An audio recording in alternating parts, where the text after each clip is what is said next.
अस्सलामुअलैकुम दोस्तों, क्या आपका ये साथ भी ऐसे होता है कि आपके पाँव जो हैं वो हर वक्त जलते रहते हैं और दिन में हो रात में हो, लेकिन आपको पाँव की जलन से छुटकारा नहीं मिलता। इसको हम कहते हैं BFS यानी बर्निंग फीट सिंड्रोम, कि एक ऐसा मसला कि जिसमें आपके पाँव में जलन रहती है। आज की ये वीडियो आप इसलिए देखें अगर आपको ये मसला है कि क्योंकि ना सिर्फ ये कि इसमें मैं वजूहात की बात करूँगा, बल्कि इसके साथ साथ मैं आपको बताऊँगा कि आप होम रेमेडीज़ क्या कर सकते हैं, कि घर में आप वो कौन से टोटके इस्तेमाल कर सकते हैं कि जो आपकी बहुत ज़्यादा मदद करेगी इस सिलसिले में। और इसके साथ साथ मैं आपको ये भी बताऊंगा कि मेडिकल की दुनिया में या मेडिकल मैनेजमेंट इसकी क्या की जाती है।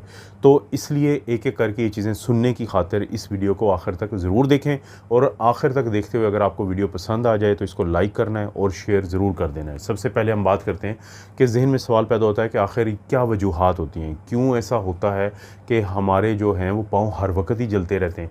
इसकी अगर वजूहात की बात करें तो उसमें हमें कुछ तो होते हैं आसाब से मुतल्लिक, जिसको हम न्यूरोपैथी कहते हैं। जैसे शुगर के मरीज़ों में ये होता है, सबसे कॉमन तो शुगर के मरीज़ों में ये मसला होता है। इसी तरह से वो लोग जिनमें विटामिन B12 जो है B12 उसकी कमी हो, उनमें ये प्रॉब्लम बनता है। वो लोग जो शराब नोशी करते हो तो उनके अंदर असाबी कमज़ोरी होती है, जिसको हम अल्कोहलिक न्यूरोपैथी कहते हैं, तो उसमें ये मसला बनता है। और इसी तरह से वो लोग जिनका थायराइड कम काम कर रहा हो, यानी उनको हाइपोथायराइडिज्म हो। आपने देखा होगा कि जब किसी को असाब इस तरह से ये कमज़ोरी होती है कि उनके पाँव की जो असाब होते हैं उनके कमज़ोर पड़ने पे लोगों को जब जलन होता है, तो हम उनको समझाते हैं कि आप कहीं ये तो नहीं है कि आप अपनी खुराक के अंदर आप जो है वो गोश्त का कम इस्तेमाल कर रहे हैं, अंडों का कम इस्तेमाल कर रहे हैं, मछली का कम इस्तेमाल कर रहे हैं, क्योंकि इसका मतलब होगा कि आप फिर विटामिन B12 की कमी का शिकार हैं। और इसके साथ साथ फिर वो शुगर के मरीज़ के जिनकी शुगर का कंट्रोल बुरा चल रहा हो, जिनका HbA1c 7 से ऊपर जा रहा हो, किसी का 10 चल रहा होता है, किसी का 12 चल रहा होता है, तो उनके असाब जो हैं उनकी झिल्लियाँ टूट फूट का शिकार हो जाती हैं, जिसकी वजह से डायबिटिक न्यूरोपैथी होती है, तो उनके पाँव भी जलते हैं। तो उनको भी हम यही समझाते हैं कि आपने अपनी शुगर के कंट्रोल को बहुत बेहतर रखना है। और इसी तरह से वो लोग जो इनका गदूद, यहाँ पे थायराइड का एक गदूद होता है, अगर वो कम काम करे, वो कम हार्मोन पैदा करे, दो हार्मोन ये पैदा करता है जिसको हम T3 और T4 कहते हैं, और दिमाग से एक हार्मोन आता है जो इनको कंट्रोल करता है जिसको हम TSH कहते हैं। किसी का अगर TSH ज़्यादा हो, T3 और T4 कम हो, तो इसका मतलब है उसको हाइपोथायराइडिज्म का मसला है। तो ये भी एक वजह बनती है कि लोगों को पाँव में यानी कि जलन रहती है हर वक्त। इसके अलावा इन्फेक्शंस होती हैं, जैसे एक एथलीट फुट है, फंगल इन्फेक्शन होती है, तो उस वजह से भी लोगों को ये प्रॉब्लम बनता है। और बाज़ और आपने ये देखा होगा, ये एथलीट फुट जैसा कि नाम से भी ज़ाहिर है उन लोगों को ज़्यादा होता है जो बंद जूते, यानी जो एथलीट होते हैं वो जॉगर्स पहन के रखते हैं, उसमें उंगलियों के दरमियान नमी आ जाती है, और वो नमी फिर फंगस को, क्योंकि फंगस जो होती है वो फफूंदी जिसको हम उर्दू में कहते हैं, उसको पसंद होता है नमी वाला माहौल। तो जब वो नमी वाले माहौल में नशो-नुमा ज़्यादा पाती है, तो उससे एथलीट फुट वाले मसले की वजह से भी लोगों को ये मसला होता है। तो इसलिए हम ऐसे लोगों को कहते हैं कि आपने बंद जूते जो बहुत ज़्यादा मत पहने और अपने पाँव को खुश्क रखें। इसके बाद आती है बारी आपके कुछ खून की नालियों के मसाइल की, जैसे कि एक बीमारी होती है जिसको हम कहते हैं पेरिफेरल आर्टीरियल डिजीज़। जैसा कि नाम से ज़ाहिर है, पेरिफेरल कहते हैं कि जो मरकज़ से दूर हो, आर्टीरियल वो खून की नालियाँ जो खून को दिल से जिस्म के मुख्तलिफ हिस्सों की तरफ और यहाँ पे टांगों की तरफ लेके जाती हैं, तो डिज़ीज़ बीमारी को कहते हैं। तो इसमें क्या होता है कि खून की नालियों के अंदर खून का जो बहाव है तो वो कमज़ोर पड़ जाता है, जिसकी वजह से फिर ये जलने का जो अमल है या बर्निंग सेंसेशन है ये बहुत ज़्यादा होती है। इसके अलावा भी कुछ वजूहात होती हैं, जैसे वो लोग जिनको गुर्दों का दायमी मसला हो, वो लोग जो कुछ दवाइयाँ खाते हों, जैसे कीमोथेरेपी की दवाइयाँ होती हैं, तो उनके साइड इफ़ेक्ट भी आ सकते हैं। इसी तरह से कुछ और वो लोग जो काफ़ी देर तक खड़े रहते हैं, या वो जूते ऐसे पहनते हैं कि जो उनके पाँव में फ़िट नहीं आते, जिसको हम इल फिटिंग शूज़ कहते हैं। तो इसीलिए आपने देखा होगा कि जब आप डॉक्टर के पास ये जाते हैं तो ना सिर्फ वो आपको बंद जूते कम से कम पहनने के लिए कहते हैं, बल्कि ख़ास तौर पे आपके जूतों को चेक करने की कोशिश करते हैं कि कहीं वो ज़्यादा तंग तो नहीं है, क्योंकि ज़्यादा तंग जूतों की वजह से जो दबाव पड़ता है आपके पाँव पे या उंगलियों पे, तो वो भी एक वजह बन जाती है असाब के दबने की, जिससे कि आपको ये मसला बनता है। अब ये तो पता चल गया, तो इसके बाद फिर सवाल पैदा होता है कि इसका जो घरेलू आप टोटके क्या कर सकते हैं। वो भी बड़े सादा से तरीके हैं। मिसाल के तौर पे आप कोशिश करें कि जो ठंडा पानी होता है उसके अंदर आप अपने पाँव को 15 से 20 मिनट के लिए आपने डुबो के रखना है, लेकिन वो बहुत ठंडा नहीं होना चाहिए। तो थोड़ा सा ठंडा हो तो उसमें 15 से 20 मिनट के लिए रखें। इसी तरह से अपने टांगों की जो अपने पाँव हैं, फुट है, तो उसका मसाज करें, उसकी मालिश किया करें, उससे खून का बहाव बेहतर हो जाता है और जो पट्टे हैं वो रिलैक्स रहते हैं। इसी तरह से कोशिश करें कि कंफर्टेबल शूज़ पहने, वो जो जूते पहने कि जो जिनको हम कहते हैं कि ब्रीदेबल, के वो सांस लेते हों, वो बहुत ज़्यादा तंग ना हो, तो ये ज़रूरी है। इसी तरह से काफ़ी देर तक खड़े ना रहें।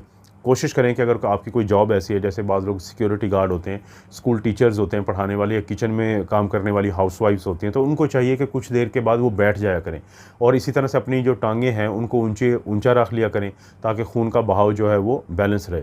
इसी तरह से एक और चीज़ मिलती है जिसको हम एप्सम साल्ट कहते हैं। ये जो एप्सम साल्ट होता है ये पाकिस्तान में मार्केट्स में मिल जाता है, तो ये भी बहुत दफ़ा मदद करता है कि ख़ास तौर पे अगर शुगर के मरीज़ होते हैं तो उनको, लेकिन अगर किसी को ज़ख़म बना हुआ है तो उसको नहीं, तो इसको भी, इसमें भी अगर आप पाँव को डबोएंगे तो इससे आपको फ़ायदा मिल जाता है। तो यानी ये तो कुछ वो चीज़ें हैं जो आप टोटकों के तौर पर घर में कर सकते हैं, जिससे आपको मदद मिलती है कि पाँव की जो जलने का या बर्निंग फीट है तो ये बेहतर हो जाते हैं। लेकिन इसके साथ साथ अपनी ज़िंदगी में कुछ तब्दीलियाँ लाना भी ज़रूरी है। वो लाइफ़स्टाइल चेंजेस भी आपकी मदद करती हैं इस मसले से बचने में, जैसा कि शराब नोशी नहीं करनी चाहिए। सिगरेट इसलिए ना पिएं क्योंकि सिगरेट का आप ज़हन में रखें कि वो लोग जो सिगरेट पीते हैं तो उनकी खून की नालियों में तंगी होती है, और वो खून की नालियों की तंगी भी इस तरह के मसाइल को इसलिए बढ़ा देती है कि जब सिगरेट पिएंगे तो इसके अंदर होते हैं केमिकल और टॉक्सिन जो खून की नालियों में रुकावट डालते हैं। तो इस चीज़ से आपने बचना है। इसी तरह से अपना जो ब्लड शुगर का लेवल है उसको लाजमी नॉर्मल रखें। देखें, ब्लड शुगर का लेवल नॉर्मल रखने का मतलब होता है कि आपका नाश्ते के से पहले का जो ब्लड शुगर है वो 126 मिलीग्राम पर डेसीलीटर से कम हो, और इसी तरह से आपकी खाना खाने के 2 घंटे के बाद की शुगर 180 से कम हो। इसी तरह से आपका HbA1c जो 3 महीने का टेस्ट होता है वो 6.4 से कम हो। तो इसका मतलब है कि आपका शुगर का कंट्रोल बेहतर चल रहा है। इसके साथ साथ कोशिश करें कि अपने खून के बहाव को बेहतर करने के लिए रेगुलर एक्सरसाइज करें, ये भी बहुत ज़रूरी है। और घर में कुछ ऐसी टिप्स हैं आपकी खुराक के मतलब, जैसे विटामिन ई से जो भरपूर खाने होते हैं जिनके अंदर बी कॉम्प्लेक्स होता है, फोलेट होता है, आयरन होता है, तो वो ज़्यादा खाएं।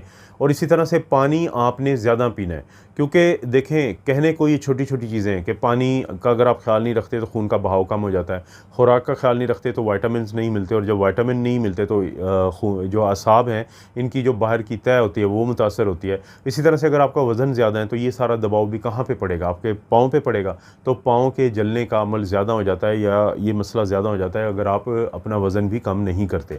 वज़न कम करने के लिए ज़ाहिर है कि आपको वॉक करनी पड़ेगी और खुराक का ख्याल रखना पड़ेगा। तो ये तो हैं घरेलू टोटके। सबसे आखिर में हम बात करते हैं कि मेडिकल मैनेजमेंट क्या होती है। कि मेडिकल में जो मैनेजमेंट होती है कि एक तो शुगर के मरीज़ों में अगर है तो उनका शुगर का कंट्रोल बेहतर किया जाता है। कुछ दवाइयाँ दी जाती हैं, प्रीगैबलिन है, गैबापेंटिन है, डुलोक्सिटिन है। इसी तरह से विटामिन कम हो तो विटामिन B12, फोलिक एसिड और आयरन के सप्लीमेंट दिए जाते हैं। थायराइड अगर किसी का कम काम कर रहा है तो थायराइड हार्मोन रिप्लेसमेंट किया जाता है।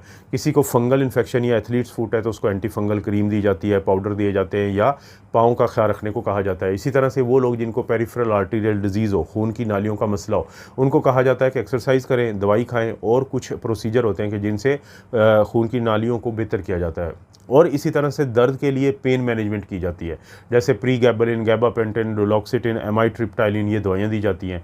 इसी तरह से कुछ लगाने वाली दवाई जो होती है जैसे कैप्सासिन क्रीम है, लिडोकेन पैचेस होते हैं, ये दिए जाते हैं। अगर इसके बावजूद भी रहे या बहुत ज़्यादा हो तो न्यूरोलॉजिस्ट या एंडोक्राइनोलॉजिस्ट के पास भेजा जाता है। तो इस तरीके से आपको ये अंदाज़ा हुआ कि ये जो मसला है इसको आप घरेलू टोटकों से इसकी शिद्दत को कम कर सकते हैं। अद्वियात भी आपके पास मैसर हैं, उनसे भी आप बेहतर कर सकते हैं। और कोशिश यही करें कि अगर ये चीज़ आपको ज़्यादा तंग कर रही है, न्यूरोलॉजिस्ट के पास तशरीफ़ ले जाएँ तो वो एक दफ़ा देख लेंगे। पाकिस्तान में पीडियाट्रिस्ट ज़रा कम होते हैं, वरना जो पीडियाट्रिस्ट होते हैं बाहर की दुनिया में वो इस चीज़ को मैनेज करते हैं। अगर आपको लगता है कि ये वीडियो आपके मसले को हल करने में मददगार है तो वीडियो को लाइक करके चैनल को सब्सक्राइब करें और शेयर ज़रूर करें ताकि किसी और दोस्त रिश्तेदार को भी फ़ायदा हो जाए।